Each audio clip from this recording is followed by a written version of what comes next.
நிறைய பேர் வாழ்க்கையில் சந்தோஷத்தை இழந்து வாழ்கிறதுக்குள்ள ஒரு முக்கியமான காரணம், அவங்க தன்னோட சந்தோஷத்தை விட மற்றவங்க என்ன நினைப்பாங்க, மற்றவங்க என்ன பேசுவாங்க அப்படின்ற சிந்தனைக்கு ரொம்ப இம்பார்ட்டன்ஸ் கொடுக்கறது தான். நான் சில எக்ஸாம்பிள்ஸ் சொல்கிறேன். ஒரு கார் வாங்க போகிறோம். அப்போ ஷோரூம் போயிட்டு நீங்கள் உங்கள் பட்ஜெட் 6,00,000 ரூபா. நீங்கள் ஒரு ஆல்டோ கார் தான் எடுக்க போகிறீங்க. ஆனால் ஷோரூம் போனதுக்கப்புறம் அங்கே நீங்கள் கிராண்ட் விட்டாராக பார்க்குறீங்க. அது 17,00,000 ரூபா. அப்போ உங்கள் மனசு என்ன சொல்லுது? நம்ம சின்ன கார் எடுத்தால் நம்ம குடும்பத்தில் இருக்கிறதுலே சின்னது நம்ம காராக இருக்கும். ஆனால் பெரிய கார் எடுத்தால் மற்றவங்க நம்மளை மதிப்பாங்க, பெருமையாக பேசுவாங்க. அப்படின்னு நினச்சி 6,00,000 ரூபா பட்ஜெட்டோட போகிற நீங்கள் 17,00,000 ரூபாய்க்கு பெரிய வண்டி எடுக்கணும்னு ஆசைப்படுவீங்க. அப்போ என்ன ஆகும்? 11,00,000 ரூபா உங்கள் கையில் கேஷ் இருக்காது. நீங்கள் லோனில் வாங்குவீங்க, கடனாளியாக மாறுவீங்க. சரிதானே? இதே மாதிரி தான் வீடு வாங்குகிறோம், இல்லை ஒரு வீடு கட்டுறோம் அப்படின்னா உங்களுக்கு தேவை ஒரு 2 பெட்ரூம் இருக்கிற ஒரு சின்ன வீடு போதும். ஆனால் நம்ம என்ன பண்ணுறோம்? 2 பெட்ரூம் மட்டும் கட்டினா சொந்தக்காரங்க இல்லை நம்ம சுற்றி இருக்கிறவங்க நம்மளை பற்றி என்ன பேசுவாங்க? நம்ம கௌரவமாக இருக்க வேண்டாமா? நம்ம ஒரு 4 பெட்ரூமாக கட்டுவோம் அப்படின்னு சொல்லி 30,00,000 ரூபா பட்ஜெட்டில் இருக்கிற வீடை நம்ம 60,00,000 ரூபா பட்ஜெட்டுக்கு கொண்டு போயிடும். அப்போ என்ன ஆகும்? 30,00,000 ரூபா எக்ஸ்ட்ரா கடன். நம்ம இந்த கார் வாங்குறது எதுக்கு? சந்தோஷமாக குடும்பத்தோட 4 இடத்துக்கு போயிட்டு வர்றதுக்கு. நம்ம இந்த வீடு கட்டுறது எதுக்கு? எங்கே போயிட்டு வந்தாலும் நிம்மதியாக தூங்குறதுக்கு. 6,00,000 ரூபாய்க்கு வாங்க வேண்டிய காரை 17,00,000 ரூபாய்க்கு நீங்கள் வாங்கி அந்த கடனை கட்டணும்னா அந்த கார் உங்களால் எப்படி நிம்மதியாக ஓட்ட முடியும்? 30,00,000 ரூபாய்க்கு வீடு கட்டணும்னு பிளான் பண்ணிட்டு 60,00,000 ரூபாய்க்கு கட்டிட்டு மாதம் மாதம் அதோட இஎம்ஐ கட்டணும்னு நினச்சா எப்படி அந்த வீட்டில் உங்களுக்கு நிம்மதியான தூக்கம் வரும்? இதுக்கு எல்லாத்துக்கும் என்ன காரணம்?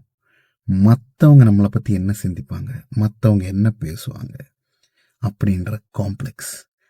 இதனால யாருக்கு நஷ்டம்? நமக்கு தான் நஷ்டம். நம்ம வாழ்க்கையில் இருக்கிற சின்ன சின்ன சந்தோஷங்களை நம்ம இழக்க வேண்டியதாக இருக்கும். 6,00,000 ரூபா ஆல்டோவில் ஏறக்கூடிய அதே 4 பேர் தான் 17,00,000 ரூபா கிராண்ட் விட்டாராலே ஏற முடியும். நம்ம வீட்டில் நமக்கு தேவை 2 பெட்ரூம் தான். மேலே இருக்க 2 பெட்ரூம் பூட்டி தான் கிடக்க போகுது. அப்போ எதுக்கு 30,00,000 ரூபா அனாவசியம்?